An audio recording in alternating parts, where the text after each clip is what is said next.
اللہ تعالیٰ ہم سب کو تقوی اختیار کرنے کی توفیق عطا فرمائے۔ آج جو بات آپ کے سامنے رکھنی ہے وہ یہ ہے کہ ہم اس موجودہ دور میں سائنس اور ٹیکنالوجی اور ترقی یافتہ دور، دولت کا دور، ہنر کا دور، اور ہر جگہ ہر چیز میں ہر فیلڈ میں دنیا بہت زیادہ ترقی کر گئی ہے۔ ایسے دور میں انسان اللہ سے دور ہوتا جاتا ہے۔ اللہ تعالیٰ کی نافرمانی، لادینیت، سیکولرزم اور دنیا میں جتنی نافرمانی اس وقت ہو رہی ہے اللہ عز و جل کی، اس سے پہلے کبھی نہیں ہو رہی تھی، خاص طور پر مسلمانوں میں۔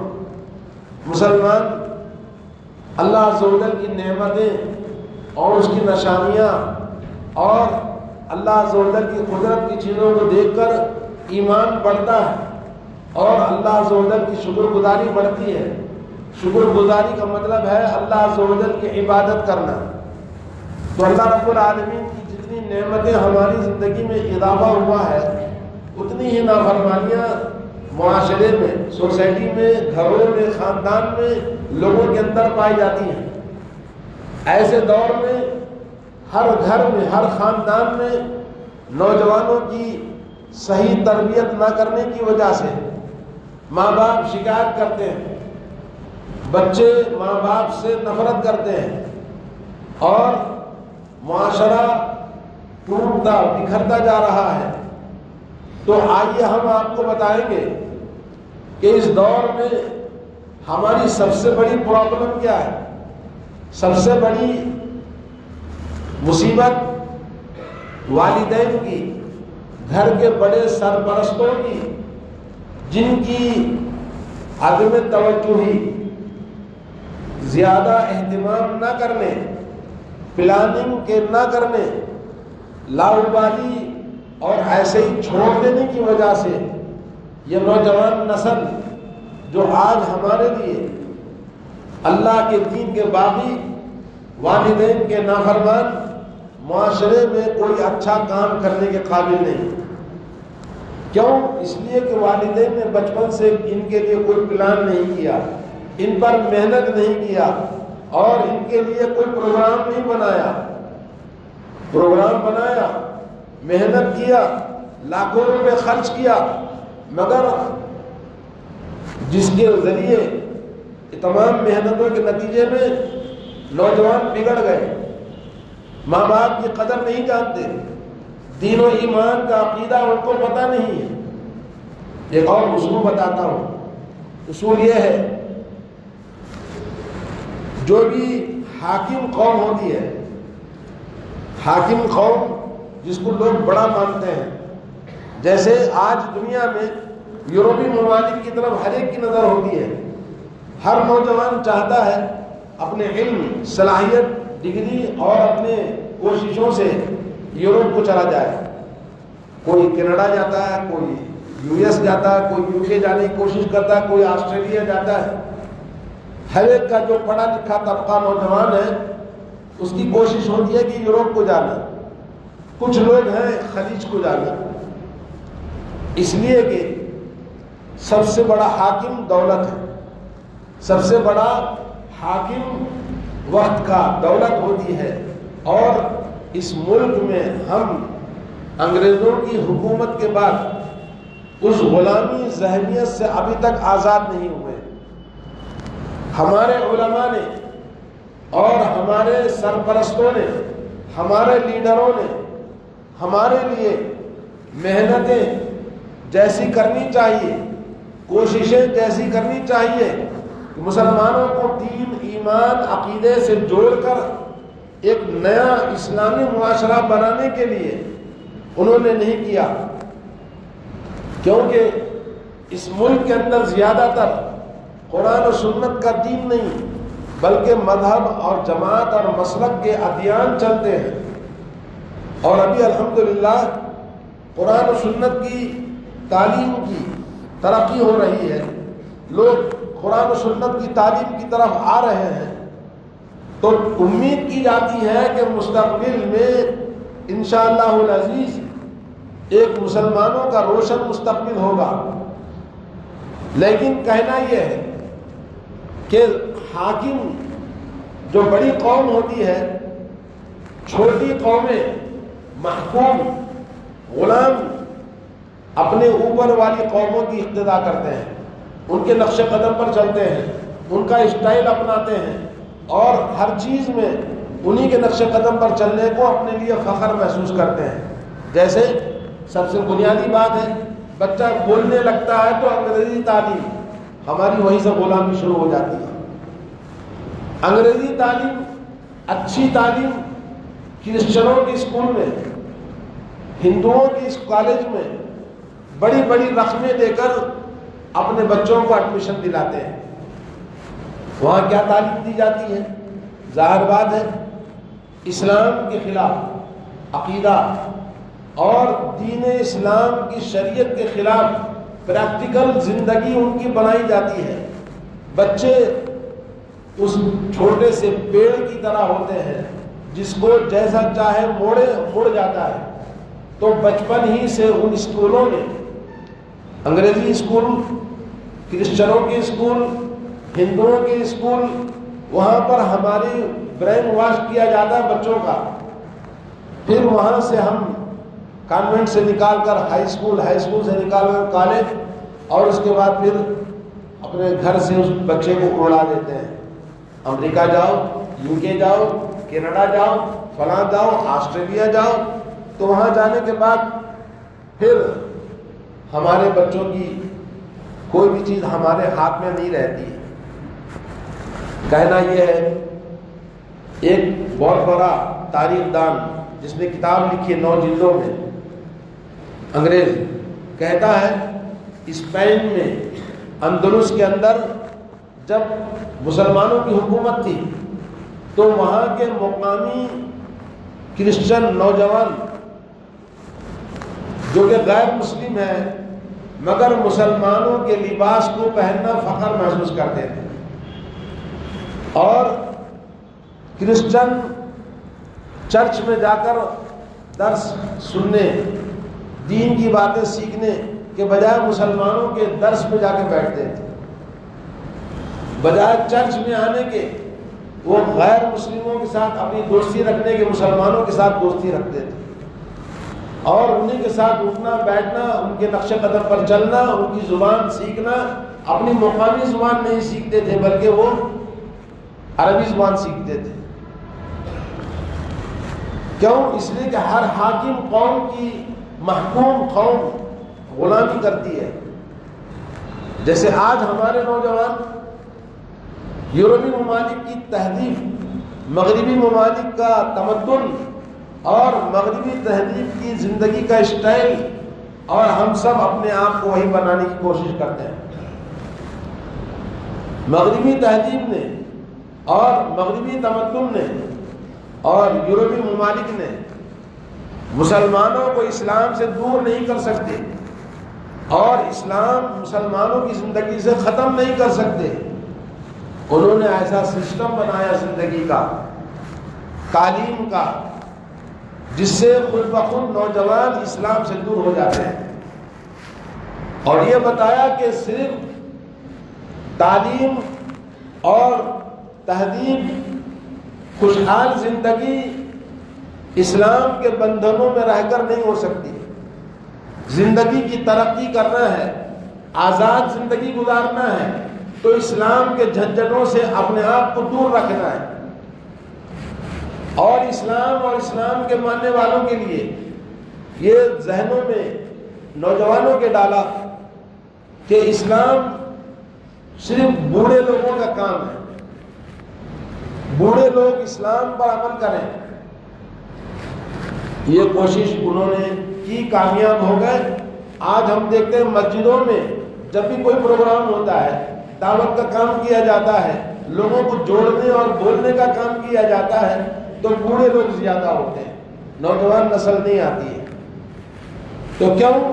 اس کا سبب کیا ہے کہ ہم نے اپنی غلامانہ ذہنیت سے اپنے بچوں کی تربیت نہیں کیا، اور کسی بھی قوم کے نونہال نیا جنریشن سب سے زیادہ اہمیت رکھتا ہے کہ وہ مستقبل کے معمار ہیں، مستقبل کے قوم کے نوجوان، قوم کی جان ہے، قوم کی روح ہے، اور قوم کا مستقبل انہی پر منحصر ہوتا ہے۔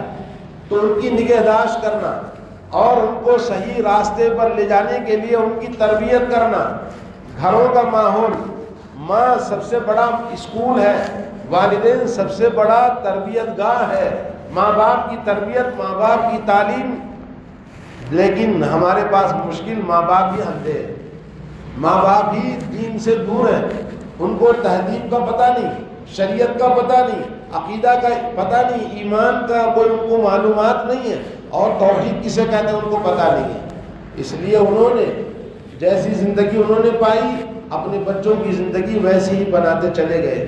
آج ہمیں بدلنا ہوگا، نہ سمجھو گے تو مٹ جاؤ گے ہندوستان والوں۔ آج ہماری تہذیب اتنی بگڑ گئی ہے، لیکن ابھی وقت باقی ہے، چاہے تو ہم بنا سکتے ہیں اپنے بچوں کے لیے۔ اللہ کے نبی صلی اللہ علیہ وسلم ہمارے لیے آئیڈیل اللہ تعالیٰ نے بنایا، اور یہ قرآن مجید لِتُخْرِجَ النَّاسَ مِنَ الظُّلُمَاتِ إِلَى النُّورِ، اللہ نے فرمایا یہ کتاب کتاب انزلناہ الیک، یہ کتاب ہم نے آپ کے اوپر نازل کیا ہے۔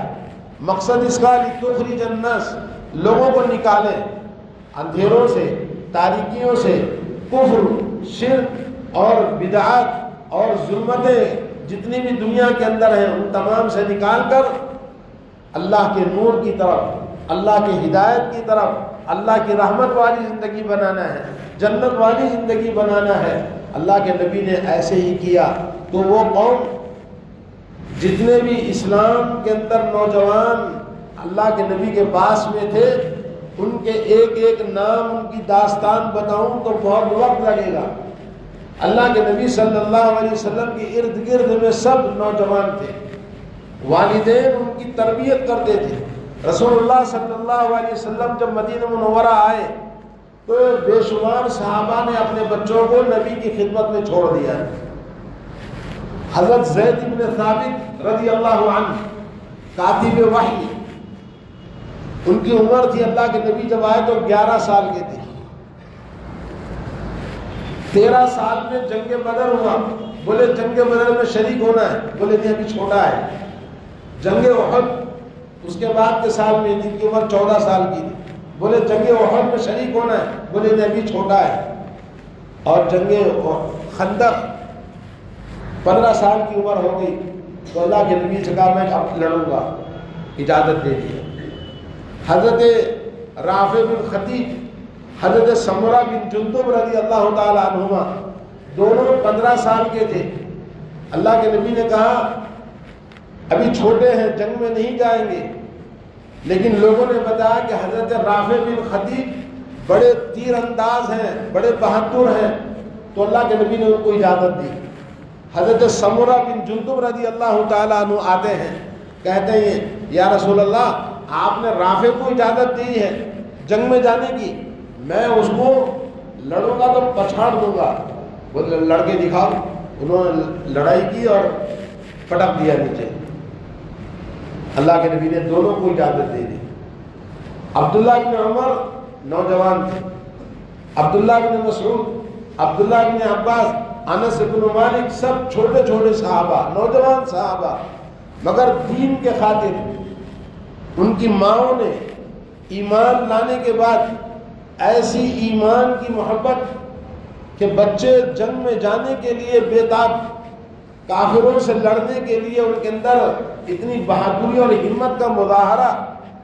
آج ہمارے بچے 1 سال کا ہوا موبائل ماں پکڑا دیتی ہے، اب وہ 2 سال کا ہو گیا، 3 سال کا ہو گیا، موبائل کا شیدائی ہو گیا، اب اس کو اینڈرائڈ موبائل چاہیے بہترین، ماں مطالبہ کرتی ہے بہترین موبائل، ٹیب، مختلف قسم کی چیزیں جس سے ان کو بزدل اور جاہل اور صرف ناچنے گانے والے کی محبت ان کے دلوں میں پیدا ہوتی ہے۔ جب وہ پروان پڑھتے ہیں اسکول پڑھ کے تو وہ جس قابل ہیں، ایمان نہیں، عقیدہ نہیں، توحید نہیں، والدین کے اندر نہیں، ان کے اندر بھی نہیں۔ جس چیز کا درخت ہے اسی درخت کا پھل لگتا ہے. ماں باپ اچھے ہوں، اچھے درخت ہوں تو اچھے پھل لگے. ماں باپ اگر برے ہوں، بے دین ہوں، بدعقیدہ ہوں، بے ایمان ہوں، جھنڈا پنجے والے ہوں، فاتحہ نیاز والے ہوں، تو ظاہر بات ہے کہاں سے ایمان والے پیدا ہوں گے، کہاں سے عقیدہ توحید پیدا ہوگی. یہ اللہ کا فضل و کرم ہے کہ اس موجودہ دور میں کچھ نوجوانوں کو اللہ نے توفیق دی خلیجی ممالک کو جانے کی، اور مختلف دوستوں کی صحبت سے انہوں نے عقیدہ دین ایمان کی بات کو صحیح سیکھ کر اللہ کے دین کی طرف آئے. ورنہ اس شہر میں آپ کو پتہ ہے ہر جگہ یہی معاملہ ہے کہ ہرے جھنڈے والے، درگاہ، فاتحہ نیاز، کیونکہ حکومتیں ہماری ایسی ہی تھی، ایسی طاقتیں ڈالی گئی ہماری زمین میں، تو ہمارے پاس وہ مومن، وہ مسلمان، وہ بہادر، وہ نوجوان نہیں پیدا ہو سکتے جو اسلاف میں تھے. قتیبہ بن مسلم روس اور چین کے سرحدوں کو فتح کرنے والا نوجوان جس کی عمر 20 سال کی تھی، اور ہندوستان میں اسلام کو داخل کرنے والا، سندھ اور پاکستان سے جو اسلام ہندوستان میں آیا، محمد بن قاسم خلیفہ اموی کے دور میں، خلافت اموی کے دور میں اس کی عمر 17 سال کی تھی. ایک ہندوستان میں کئی ملکوں کو اس نے فتح کیا، سپہ سالار تھا. اور اس سے بھی چھوٹے انداز پہ آپ کو سمجھنے کے لیے معاذ، معوذ، دو چھوٹے نوجوان تھے.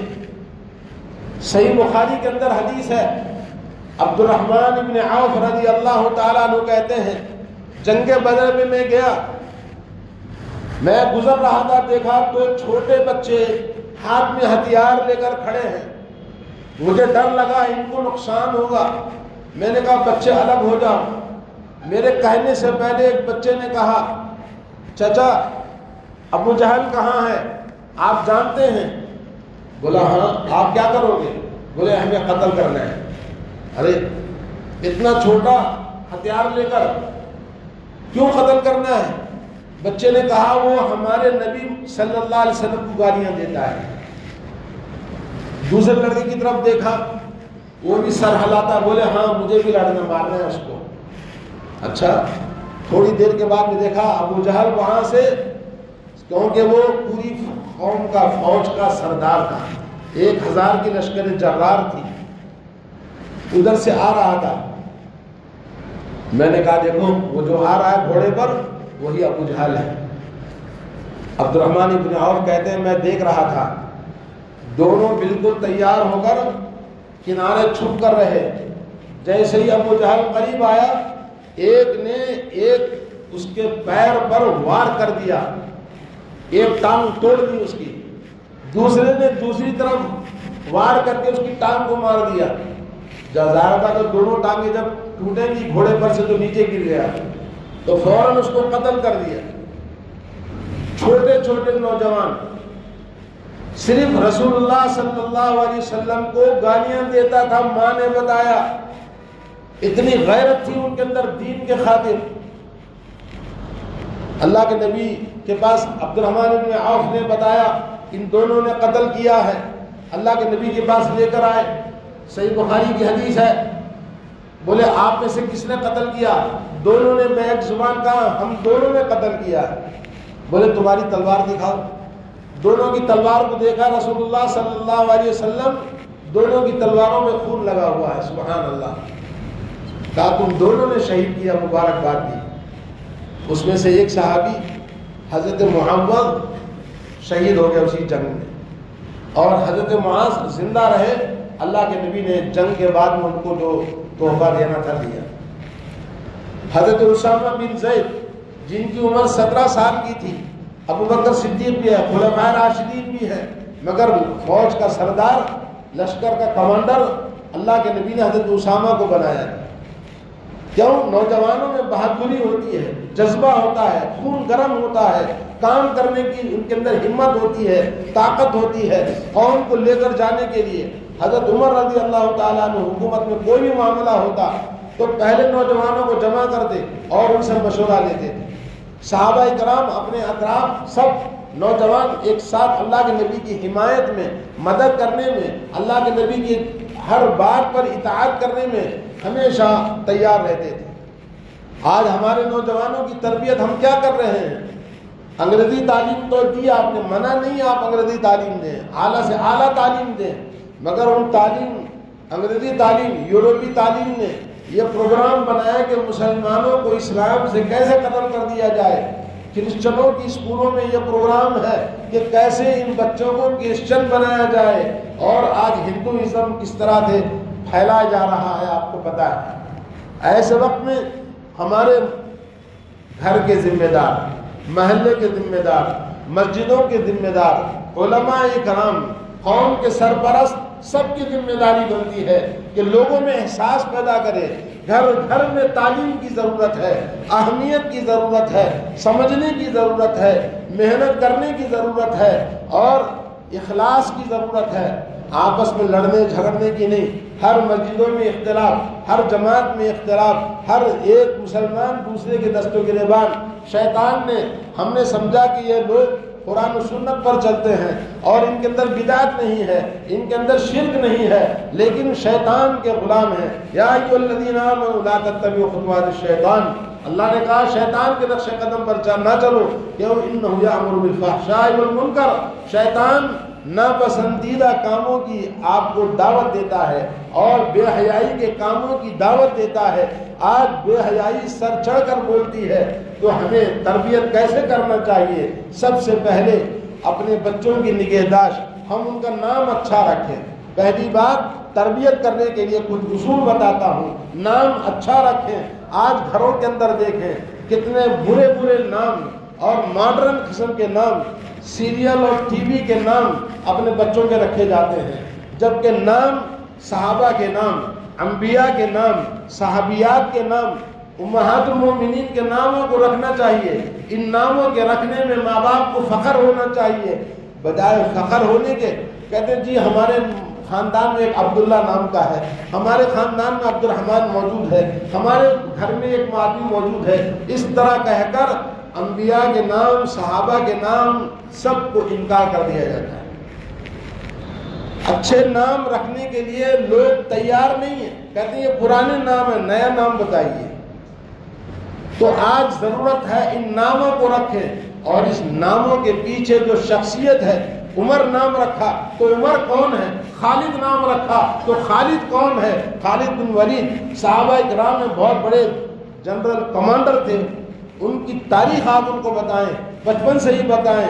ایک اسکول میں ماسٹر نے پوچھا آپ کیا بننا چاہتے ہیں، آپ کیا بننا چاہتے ہیں؟ ایک نے بولا میں ڈاکٹر، ایک بولا میں پائلٹ یا فلاں فلاں سب، ایک لڑکے نے بولا میں صحابی بننا چاہتا ہوں، ایک لڑکے نے بولا میں صحابی بننا چاہتا ہوں۔ تو استاد کو بڑا تعجب لگا، بولے صحابی بننا چاہتا ہے؟ بولے کیسے؟ بولے اماں ہماری روزانہ صحابی کے واقعات کو سناتی ہے، میں چاہتا ہوں کہ میں بھی صحابی جیسا بہادر بنوں، اسلام کے لیے جنگ کروں۔ یہ ہوتی ہے ماں جو اپنے بچوں کو نام اچھے رکھے اور ان صحابیات کا، نبی کی سیرت کا، نبی کے صحابہ کی سیرت کے واقعات ان کو برابر سناتے رہے، کیونکہ بچوں کی ذہنیت ریکارڈ ہوتا رہتا ہے، اور اسی تربیت بچپن میں جو کی جاتی ہے، اسی تربیت سے پروان چڑھ کے مستقبل میں وہی نوجوان بنتا ہے جو پودا لگایا تھا، اس پودے کو جیسے آپ نے نگہداشت کی ویسے ہی وہ پروان چڑھتا ہے۔ آج ضرورت ہے اچھے ناموں کے رکھنے کی۔ نمبر 2، تعلیم دینے کی۔ ماں باپ پہلا مدرسہ ہے، ماں کی گود پہلا اسکول ہے، تو ماں بچے کو تعلیم دے۔ لیکن گھروں کے اندر میاں بیوی کے جھگڑے، میاں بیوی کے اختلافات، خاندان کی برائیاں، اور ایک دوسرے کے ساتھ گالی گلوچ، ایک دوسرے کی بے عزتی کرنا، یہ بچوں کی تربیت کرنے کے بجائے بچوں کی زندگی کو برباد کر دیتے ہیں۔ بہت سارے نوجوان ماں باپ سے نفرت کرتے ہیں، اور باہر ان کی زندگی اچھی لگتی ہے، گھر کے اندر کھانا ہے، دولت ہے، سب کچھ ہے، مگر ماں باپ کے بے دینی اور جھگڑوں کی وجہ سے وہ خاندان تباہ ہو جاتا ہے، اور وہاں پر پروان چڑھنے والے نوجوان ان کی زندگی بھی تباہ ہو جاتی ہے۔ تو دوستو، نمبر 2، تعلیم کا اہتمام۔ کس چیز کی تعلیم؟ اس کی عقل، اس کی زندگی کی پروان چڑھنے کے لیے، اس کو صحیح تربیت کرنے کے لیے محنت کرنے کی ضرورت پڑتی ہے۔ انگریزی ممالک کے اندر دیکھ لیں، یہودیوں کی آج موجودہ تاریخ آپ پڑھ کے دیکھ لیں، کہتے ہیں کئی مرتبہ اس پر مقالے آئے، آرٹیکلز آئے، عورت جب حاملہ ہوتی ہے اس وقت سے ہی اس ہونے والے بچے کا پلاننگ، اس کی تربیت کے لیے، اس کی نگہداشت اور پیدا ہونے سے لے کر اس کو اسکول کے جانے کے قابل ہونے تک بالکل اس کی تربیت کی تعلیم دی جاتی ہے۔ ہمارے پاس ہے کوئی پلان اس طرح سے؟ اور کتنے ممالک کے اندر اسلام کے خلاف کھلم کھلا لکھا گیا، بولا گیا۔ ارجنٹین ہے، فرانس ہے، نبی کی بے عزتی، بے حرمتی کی گئی، تو وہاں کے مسلمانوں نے جو کچھ عذاب جھیلے ہیں، قربانیاں دی ہیں، ہم یہاں رہ کر کچھ نہیں ہے اس کے مقابلے میں۔ وہاں کی گورنمنٹ نے یہ تعلیم قانون بنایا ہے کہ کوئی بھی گھر میں بچوں کو تعلیم نہیں دے گا، جیسے ہی بولنے کے قابل ہوا اس کو اسکول میں ڈالنا ہے۔ تو کہنا یہ ہے کہ بچپن سے لے کر بچوں کو بڑے جوان ہونے تک مکمل پلان کے تحت گورنمنٹ یورپی ممالک کے اندر اور اس ملک کے اندر بھی یہ قانون آتا جا رہا ہے کہ آپ کو تعلیم دینے کا حق نہیں ہے، صرف گورنمنٹ کی ذمہ داری ہے۔ اور گورنمنٹ کیا تعلیم دیتی ہے؟ وہاں صبح میں اسمبلی کے اندر جو پڑھایا جاتا ہے، کرسچن اسکول ہو یا ہندو اسکول ہو، یہ تمام چیزیں ہم کو سمجھنے کی ضرورت ہے۔ اپنے بچوں کو نمبر 3 عقیدہ، توحید کیا ہے، شرک کیا ہے، ہم مسلمان ہیں، ہمارا دین ہے، ہماری تاریخ ہے، ہم اسلام 1400 سال پہلے عرب کی سرزمین سے اسلام آیا، یہ تمام چیزیں بچوں کے اندر عقیدے کی تعلیم دی جائے۔ قرآن ہمارا زندگی ہے اور آخرت ہمارا مقصد حیات ہے۔ عقیدے کی تعلیم، توحید کی تعلیم، قرآن کی تعلیم، سنت رسول اللہ صلی اللہ علیہ وسلم کی تعلیم، نبی سے محبت، نبی پر فدا ہونے کی محبت۔ جیسے ابھی میں نے واقعات بتائے، یہ اتنی اور دسیوں واقعات آپ کو بتا سکتا ہوں، لیکن وقت درکار ہے۔ تو بھائیوں، کہنا یہ ہے اچھی تعلیم اور اچھی عقیدے کی تعلیم، قرآن و سنت کی تعلیم دینا ہے، اور اس کے بعد پھر ہماری نگہداشت۔ اللہ کے نبی نے کہا جب بچہ 7 سال کا ہو جائے تو آپ مسجد کو لے جائیں نماز کے لیے، 10 سال کا ہو جائے نماز کے نہ پڑھنے پر پٹائی کرو، جبکہ نماز فرض ہوتی ہے کب؟ 15 سال کی عمر میں، مگر 10 سال کی عمر سے ہی سختی کے ساتھ نماز کا پابند بنائیں، مسجدوں کو آنے والا بنائیں۔ مسجدوں میں حلقے قرآن کی تعلیم اس لیے رکھی جاتی ہے تاکہ بچہ مسجد سے محبت کرنے والا بن جائے، مسجد کو آنے والا بن جائے۔ جس مسجد میں اس نے قرآن سیکھا، جس مسجد میں مولانا سے ابتدائی تعلیم حاصل کی ہے، اس مسجد سے محبت کرتا ہے، اس مسجد میں وہ برابر جوان ہو کر بھی مسجد کو آنے والا بنتا ہے۔ تو آج ہماری مسجدوں میں حلقے ختم ہوتے جا رہے ہیں اور بچوں کو لانا دور کی بات، ابھی جوان بچہ گھر میں سو رہا ہے، باپ کہتا ہے بچہ ہی تو ہے، بڑا ہو کے پڑھ لے گا۔ نوجوانوں کو ہم نماز نہیں سکھایا بچپن میں، اس لیے جب بڑے ہو گئے تو ہم ان کو بلانے کے لیے ہمارے پاس ہمت نہیں ہے۔ وہ بلاتے بھی ہیں تو جواب دے دیتا ہے، نماز کو آنے کے لیے تیار نہیں۔ جوان بیٹی، جوان بیوی، جوان گھر پہ سو رہے ہیں، 1 آدمی 2 آدمی مسجد کو چلے آتے ہیں۔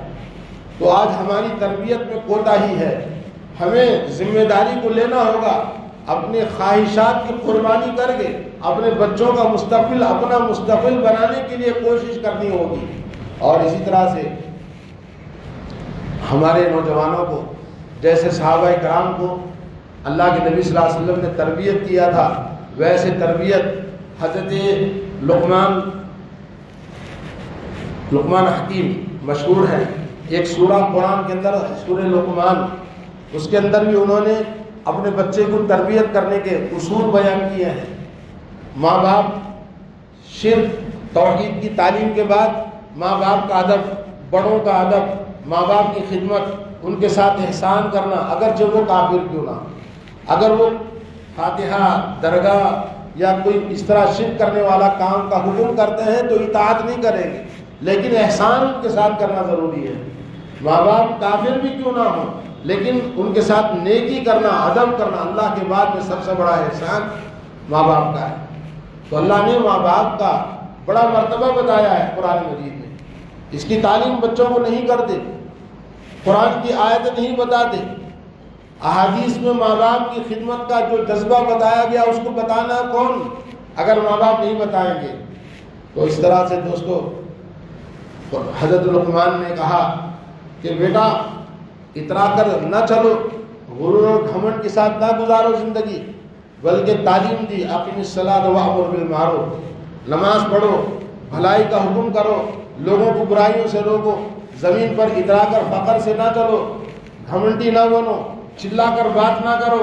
یہ تمام تربیت کے اصول ہیں جو حضرت لقمان نے اپنے بیٹے سے کیا۔ اللہ نے ہمیں اس لیے بتایا تاکہ ہم اس تعلیم کو اپنی اولاد پر ہم استعمال کریں۔ آج اس کی ضرورت ہے۔ انگریزی تعلیم نے کیا دیا؟ ترقی دی، دولت دی، انجینئر بن گئے، ڈاکٹر بن گئے، سب کچھ بن گئے، مسلمان نہیں بن سکے۔ قرآن پڑھنا نہیں آتا، قرآن پڑھنے کے لیے کہتے بھی ہیں تو مجھے انگریزی آتی ہے، اردو نہیں آتی، عربی نہیں آتی، فخر سے بولتے ہیں۔ تو میرے بھائیوں، نتیجہ کیا نکلا؟ بے دینی، لا دینیت، عقلانیت، لا مذہبیت، اور اس کے مقابل میں نافرمانی، بغاوت اور بے حیائی، زنا کاری، بدکاری اتنا زیادہ ہو گئی، پھر بھی مسلمان سمجھنے کے لیے تیار نہیں۔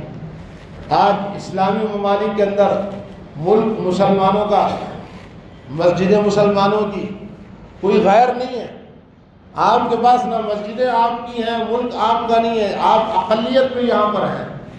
وہاں ان کا ملک اپنا ہے، قانون اپنا ہے، مگر دیکھو زلزلے آپ کی آنکھ کھولنے کے لیے تیار ہیں۔ سنریہم آیاتنا فی الآفاق وفی انفسہم، ہم اپنی نشانیوں کو دکھاتے ہیں آفاق میں، تمہارے اندر خود، کیا تمہیں دیکھنے سمجھنے کے لیے عقل نہیں ہے؟ اور یہ آیتیں اللہ تعالیٰ تخویفا، ڈرانے کے لیے بھیجتا ہے۔ افامنوا مکر اللہ فلا یامن مکر اللہ الا القوم الخاسرون، کیا اللہ تعالیٰ کے مکر سے تم غافل ہو، بھول گئے ہو اللہ تعالیٰ کو؟ اللہ تعالیٰ اپنے مکر سے تمہیں منٹوں کے اندر ختم کر دے گا۔ آپ دیکھ لو، آج بھی ویڈیو کے اندر، اخبار کے اندر، ٹی وی کے اندر بڑی بڑی شاندار خوبصورت حویلیاں، بلڈنگیں کاغذ کی طرح، مٹی کے بناوٹ کی طرح بالکل زمین بوش ہوتی جا رہی ہے، اپنے تمام لوگوں کے ساتھ میں ختم ہو گئی۔ ہزاروں لوگ ختم ہو گئے ان بلڈنگوں کے نیچے دب کر۔ اب پوری دنیا پریشان ہے، مدد کر رہی ہے، لیکن مدد کرنے سے کیا ہوگا؟ وہ اسباب کیوں پیدا کیا؟ مسلمانوں سمجھو، یہ زمین اللہ کی ہے، اللہ کی فوج ہے، یہ پانی اللہ کی فوج ہے۔ اللہ عز و جل اپنی پانی کی فوج کو جب چاہے سیلاب اور طوفان اور زلزلے آتے ہیں، اور زمین کے اندر زلزلے ابھی آنکھ کھولنے کے لیے کافی ہے، اور یہ ہوائیں اللہ کی فوج ہے، اپنی ہواؤں سے اللہ رب العالمین نیست و نابود کر دیتا ہے۔ اس سے پہلے عاد و سمود کو اللہ نے ہواؤں کے طوفان سے ختم کر دیا تھا، اور زمین کے طوفان سے حضرت لوط علیہ السلام کی قوم کو پوری زمین اٹھا کر الٹ دیا تھا۔ اور آج ایک نہیں، سمجھنے کے لیے ہر چیز، آگ اللہ کی فوج ہے، آگ لگتی ہے تو پورے شہر کو جلا دیتی ہے، پورے جنگلات کو جلا دیتی ہے، اور پورے بلڈنگوں کو جلا دیتی ہے، کیونکہ آگ اللہ کی فوج ہے۔ اللہ رب العالمین اپنی فوج کو جب چاہے، جہاں چاہے، جیسے چاہے حکم کرتا ہے، اور یہ اللہ رب العالمین کی زمین ہے۔ اس زمین پر ہم اللہ کی مخلوق ہیں۔ جب نافرمانی اللہ کی حد سے تجاوز کر جاتی ہے، اور جب ان کے گناہوں کا گھڑا بھر جاتا ہے، تو اس کے لیے عذاب کا آنا ضروری ہے۔ یہ اللہ کا عذاب ہے۔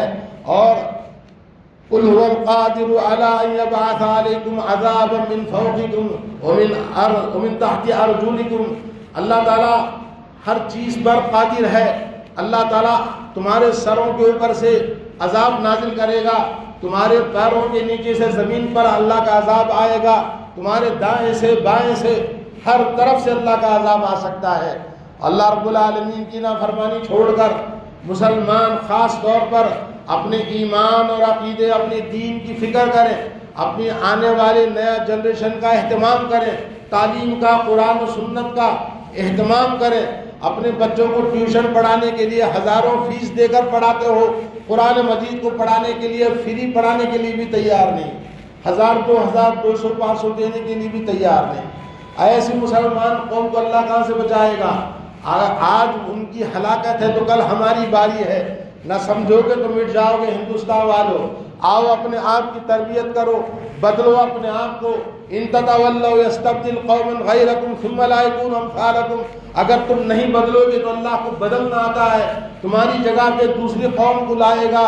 ہے یونس عیار کے تاتار کے افسانے سے آیا، تاتار نے اسلام کے بغدادی ملک اور مختلف ممالک کو قتل کر دیا، مسلمانوں کا نیست و نابود کر دیا، مگر اللہ عز و جل کی شان ہے کہ انہی کافروں سے بھی کعبے کے صنم خانے کو مسلمان اللہ نے بنا دیا، اور ان صنم خانوں کے جاہلوں کو مسلمان بنا کر اللہ نے خانے کا محافظ بنا دیا، خانے کعبہ کا۔ تو دوستو، اللہ رب العالمین کی قدرت سے کوئی چیز بعید نہیں، شرط یہ کہ کون کھڑا ہوگا، کون ذمہ داری لے گا۔